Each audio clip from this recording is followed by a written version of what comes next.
नमस्कार साथियों, कर्म सुकौशलम यूट्यूब चैनल पर आपका स्वागत है। होप आपको इसके पहले वाला वीडियो पसंद आया होगा, जिसमें हमने योग के सिलेबस के लिए जो है यूजीसी नेट की तैयारी के लिए खास बुक्स के बारे में चर्चा करी थी। उनमें से भी बेस्ट 2 बुक के बारे में मैंने आपको बताया था। तो अभी तक अगर आपने वो वीडियो नहीं देखा है तो डिस्क्रिप्शन बॉक्स में उसका लिंक रहेगा, आप उसको देखें, लाइक करें, शेयर करें, कमेंट करें। और बुक्स को अगर परचेज करना हो तो उसके लिए जो है डिस्क्रिप्शन बॉक्स में लिंक भी डली हुई है, तो आप बुक्स को जरूर से परचेज करें। धन्यवाद। तो आप शुरू करते हैं हम अपने यूनिट 2 का अगला टॉपिक। आज हम पढ़ेंगे उपनिषदों के बारे में, जिसमें से सबसे पहला उपनिषद है ईशावास्य उपनिषद। तो सबसे पहले ईशावास्य उपनिषद में हमारे ये देखिए, ये मेरे पास में यूनिट 1 से लेकर यूनिट 10 तक की जो सिलेबस है उसका ये पीडीएफ का जो है प्रिंट है। तो इसमें हम देखते हैं ईशावास्य उपनिषद में हम पढ़ेंगे, पहले इसका सामान्य परिचय जान लेंगे, फिर कर्मनिष्ठ की अवधारणा, विद्या अविद्या, इसके साथ में संभूति और असंभूति के बारे में भी पढ़ेंगे, ब्रह्म ज्ञान और आत्मभाव। तो आज हम ये सारे टॉपिक कवर करेंगे, तो इसलिए आप वीडियो को पूरा देखें। तो शुरू करते हैं सबसे पहले हम परिचय से।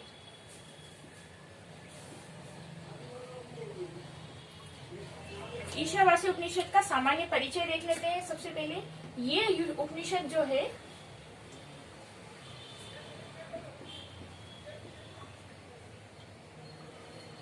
शुक्ल यजुर्वेद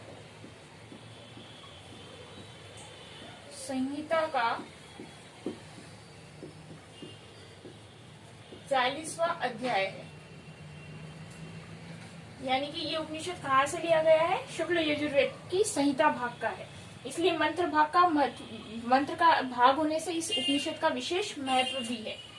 तो ये तो 40वां अध्याय है। इसके पहले जो 39 अध्याय हैं, पहले 39 अध्याय वो कर्म कांड को निरूपित करते हैं, उनमें कर्म कांड के बारे में है। और ये जो 40वां है इसमें भगवत स्वरूप ज्ञान कांड का वर्णन है। यानी कि इसमें ज्ञान है, ईश्वर को प्राप्त करने के लिए साधन, तो इसको ज्ञान कांड की संज्ञा दी गई है। इसके अलावा हम देखेंगे यह सबसे पहला उपनिषद है। ये सब आपके वस्तुनिष्ठ जैसे क्वेश्चन बन गए हैं। इसके बाद में इसकी विशेषता है, इसका नाम ईशावास्य उपनिषद क्यों रखा गया? तो इसका जो पहला मंत्र है, पहले मंत्र का जो शब्द है वो है ईशावास्यम। अब इसका अगर हम संधि करके देखें तो ईश और ईशावास्यम यानी कि ईश्वर का निवास, यानी कि जो पूरी धरती, पूरा जड़ चेतन रूप जो पूरा संसार है उसमें ईश्वर निवासरत है। इसका अर्थ ये हुआ। तो इस वजह से इसके पहले मंत्र में ईशावास्यम शब्द आया। उसी के आधार पर इस उपनिषद का नाम ईशावास्य उपनिषद रखा गया कि इस जड़ चेतन रूपी पूरे संसार में ईश्वर का ही वास है, ईश्वर ही है। अगला हम देखते हैं, इस उपनिषद में कुल 18 मंत्र है ना? इस उपनिषद में कुल 18 मंत्र है। तो ये हमने देख लिया। पहला उपनिषद है ईशावास्यम, पहला मंत्र है, यानी कि इसका ये है ईश्वर सब जगह है। उसी के आधार पर इसका नाम ईशावास्य उपनिषद रखा गया। और इसमें कुल 18 मंत्र। अब ये परिचय पूरा हुआ। अब हम देखेंगे कर्मनिष्ठ की अवधारणा।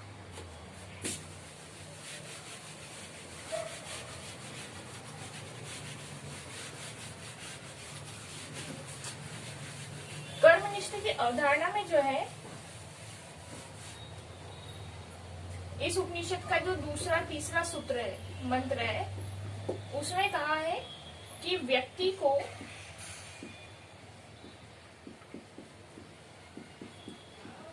शास्त्रोक्त स्वकर्म का आचरण करते हुए 100 वर्ष तक जीने की चेष्टा करना चाहिए। कर्मनिष्ठ की अवधारणा। अब इसमें है व्यक्ति को किस तरह का शब्द आया है, इसमें शास्त्रोक्त स्वकर्म का आचरण, यानी कि ये जो पूरा संसार है उसका आधार सर्वशक्तिमान परमेश्वर, परमपिता परमेश्वर परब्रह्म है। कर्ता धर्ता हर्ता सब जो कौन है वो परब्रह्म परम तत्व परमेश्वर है। तो व्यक्ति को उनको सब कुछ समर्पित करके और जीवन निर्वाह शास्त्रों स्वकर्म का आचरण करते हुए 100 वर्ष तक जीने की चेष्टा करनी चाहिए। यानी कि उसको क्या करना चाहिए, व्यक्ति को क्या करना चाहिए कि उसे अपने आप को पूरा ईश्वर को समर्पित कर देना चाहिए, क्योंकि जो भी हो रहा है, जो हो चुका है या जो होगा, उन सबके पीछे कौन है, परमात्मा है। तो इस उपनिषद के दूसरे तीसरे मंत्र में कर्मनिष्ठ की अवधारणा को लगभग इसी तरीके से बताया गया है कि व्यक्ति को अपने आप को ईश्वर को समर्पित कर देना चाहिए, क्योंकि जब व्यक्ति ऐसा करेगा अपने आप को, यानी कि जो कुछ भी मैं कर रहा हूँ वो मेरे लिए नहीं, वो परमेश्वर की पूजा के लिए ही है, न भोग भोगने के लिए है न स्वयं के लिए है, सिर्फ वो परमात्मा परमेश्वर ही उसके कारक है। मैं कर्ता भाव खत्म हो जाए, सब चीज में कौन है, सिर्फ ईश्वर है। तो जब व्यक्ति ऐसा करता है तो ही मात्र ईश्वर को अपने आप को समर्पित करके ही वो कर्म बंधन से मुक्त हो जाता है, हो पाएगा, अन्यथा नहीं तो फिर वो कर्मों में लिप्त ही रहेगा। तो कर्म बंधन से मुक्त होने का मार्ग इसके अतिरिक्त कुछ भी नहीं है। यानी कि आप व्यक्ति को परमात्मा को अपने आप को समर्पित करके और शास्त्रोक्त स्वकर्म का वही आचरण करते हुए 100 वर्ष तक जीने की चेष्टा करनी चाहिए। और अगर कोई व्यक्ति इस अनुशासन का पालन नहीं करता है और मैं ही कर रहा हूँ, सब मेरे कारण हुआ है, मैं शब्द रहे, या भोग भोगने के लिए जीवन निर्वाह करता रहे, ईश्वर का आधार नहीं समझे, अपने आप को समर्पित नहीं करे, तो जो इस अनुशासन का पालन नहीं करता है वो कौन कहलाता है, असुर, यानी कि असुर। और फिर अंत में मृत्यु के बाद में उसे घोर जो है नरक लोक, भूत प्रेत आदि जो लोग फिर उसको प्राप्त होते हैं। तो कर्मनिष्ठ की अवधारणा में हमने ये देखा है कि अपने आप को ईश्वर को समर्पित करके शास्त्रोक्त स्वकर्म का आचरण, यही है शास्त्रोक्त स्वकर्म, कि अपने आप को ईश्वर को समर्पित करके और 100 वर्ष तक जीने की चेष्टा करना चाहिए। तो अब हम पढ़ेंगे विद्या और अविद्या क्या है।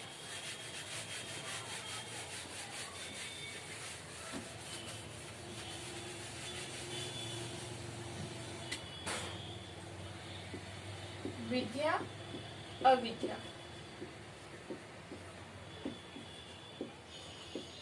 तो विद्या का अर्थ क्या हो गया, ज्ञान। विद्या का अर्थ क्या हुआ,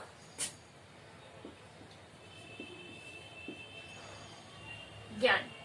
अब कौन सा ज्ञान, इसकी परिभाषा क्या बनेगी, परमेश्वर की प्राप्ति के साधन ज्ञान को विद्या कहते हैं।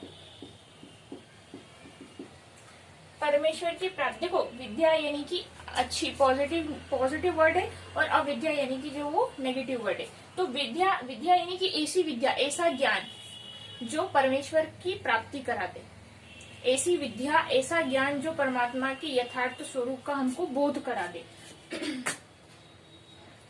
अर्थात ऐसा ज्ञान जो परमेश्वर के यथार्थ स्वरूप का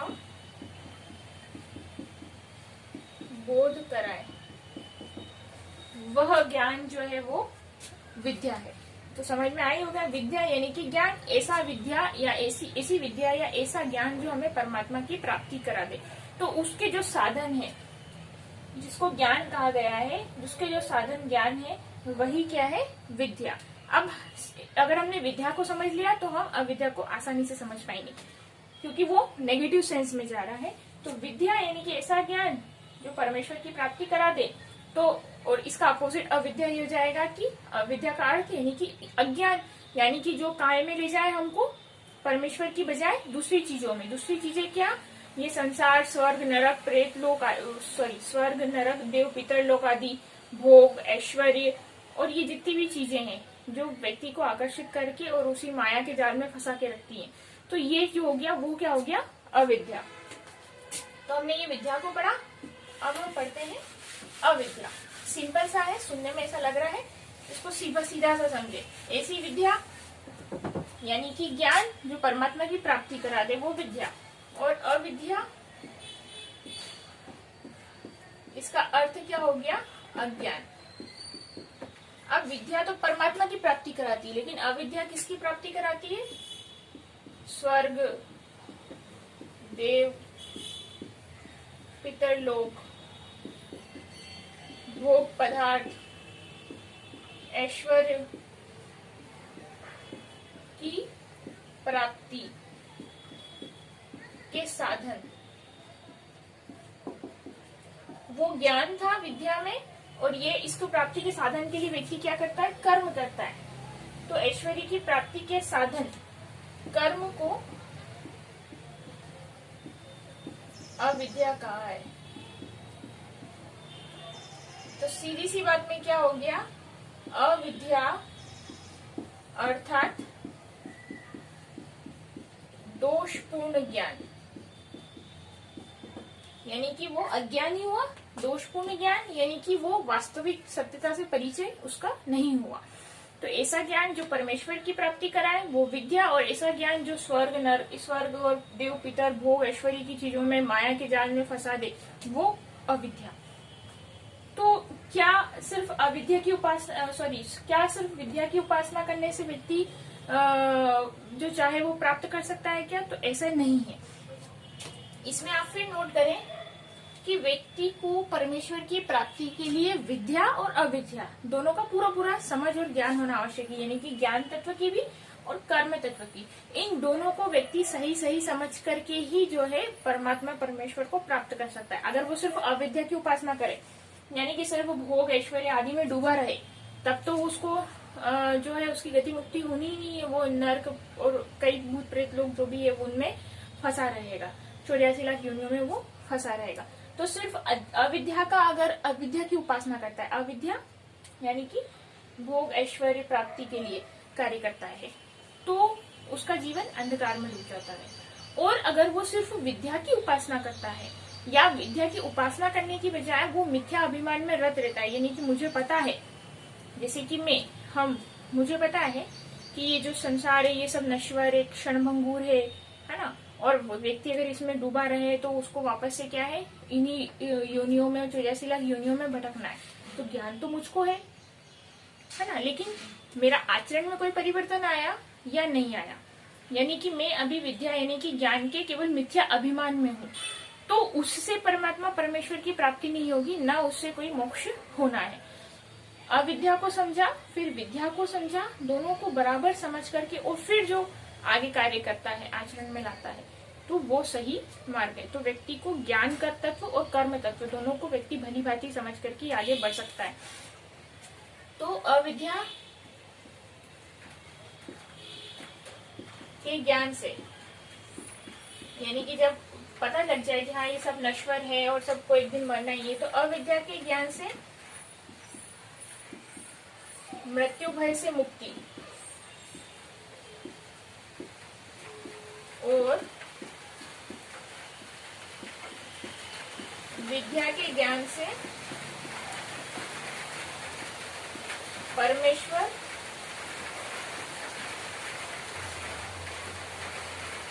अमरत्व की प्राप्ति होती है। तो आप समझ ही गए होंगे कि दोनों को जान के फिर आगे बढ़ना आवश्यक है। तो हमने विद्या और अविद्या देखा, अब हम देखेंगे संभूति और असंभूति।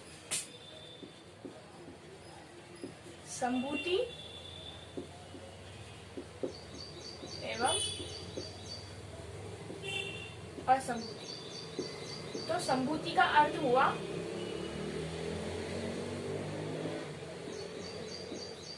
अविनाशी और असंभूति का अर्थ हुआ विनाशी। तो अविनाशी कौन है? परमपिता परमेश्वर।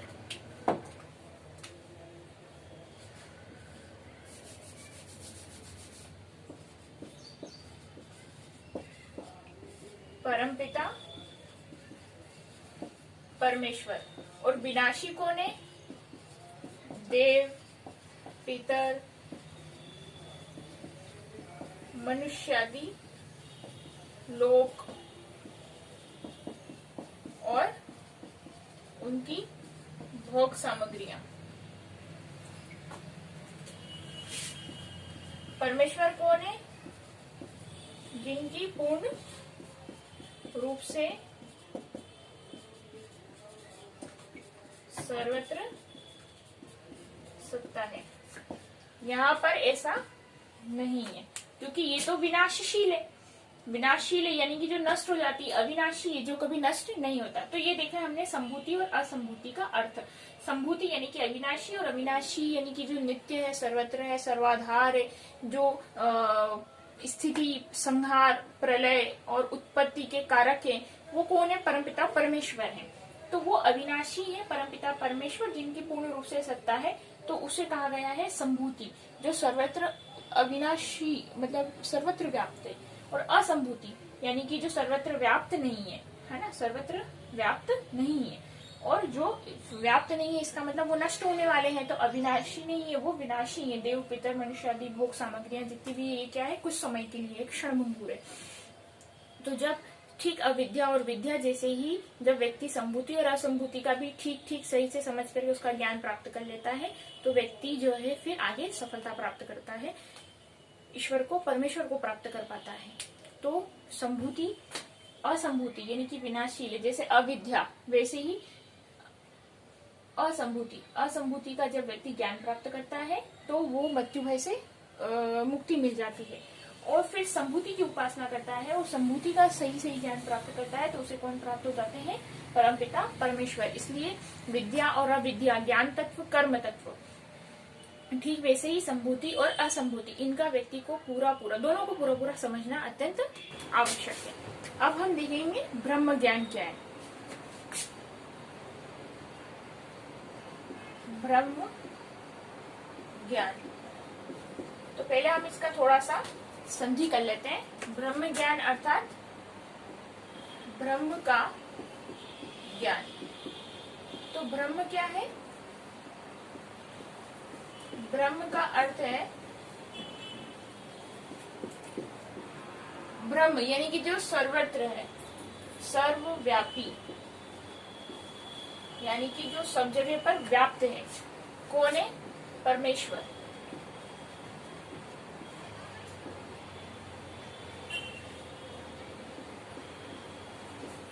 सर्वत्र व्याप्त है जो, कौन है वो? परमपिता परमेश्वर। और ज्ञान का अर्थ हुआ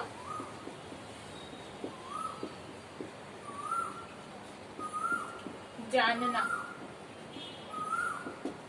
तो किसको जानना? परमेश्वर को जानना, जो सर्वव्यापी, जो सर्वत्र निराधार रूप से जो सर्वत्र व्याप्त है, परमपिता परमेश्वर, उनको जानना। जानने से अर्थात उनको प्रत्यक्ष रूप से प्राप्त कर लेना, उनका साक्षात्कार कर लेना, उनको पा लेना, वह क्या है? ब्रह्म ज्ञान, यानी कि ब्रह्म को जान लेना, परमेश्वर को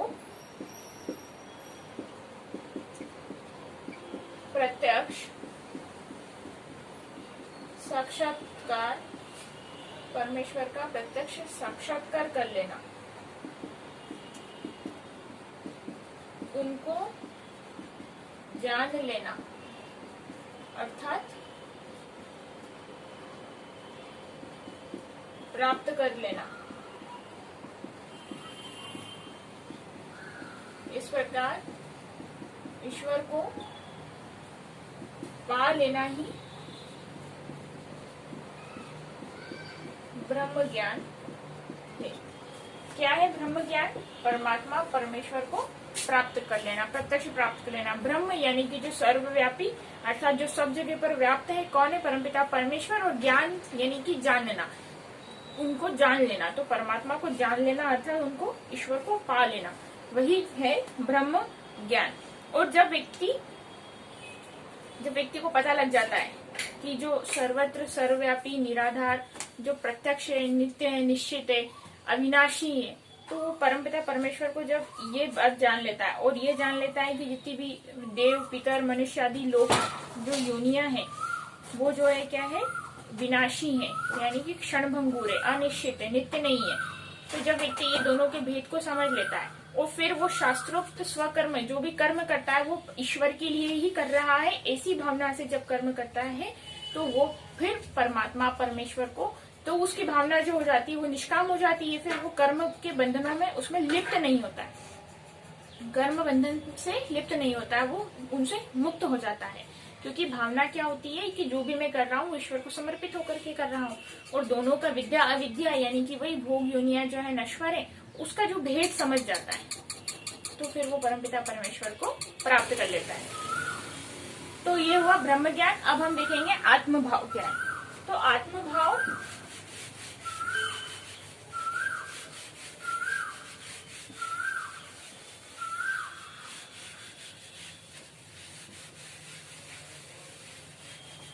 शब्द से ही थोड़ा सा हमको लग रहा है आत्मभाव यानी कि थोड़ा जिसमें अपनापन हो, आत्मा से मिला हुआ हो।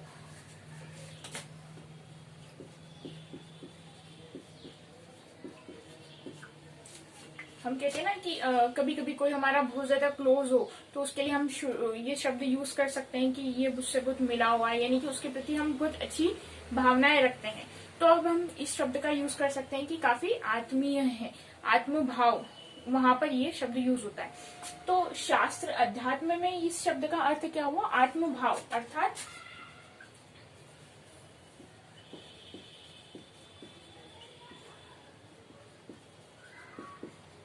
भेद की भावना का समाप्त होना।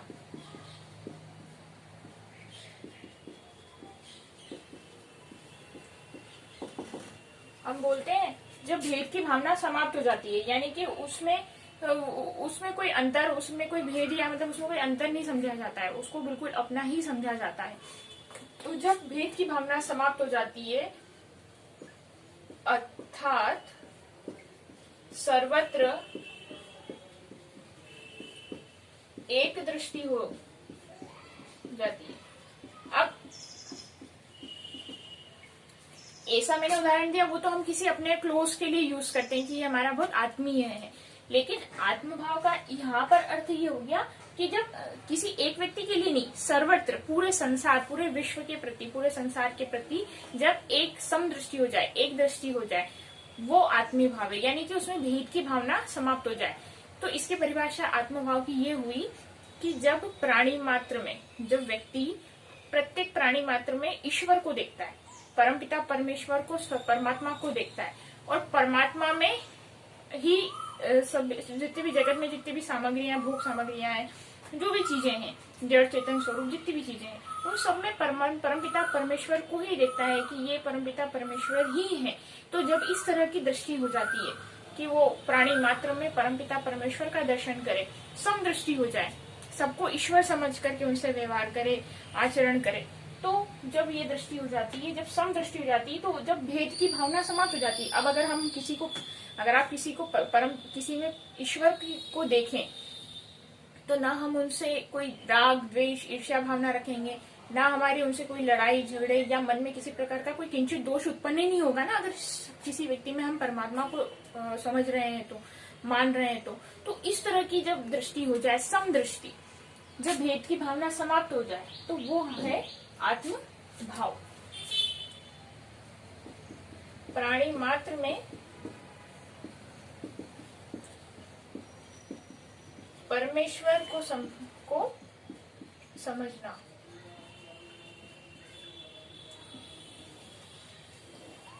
वो है आत्म भाव।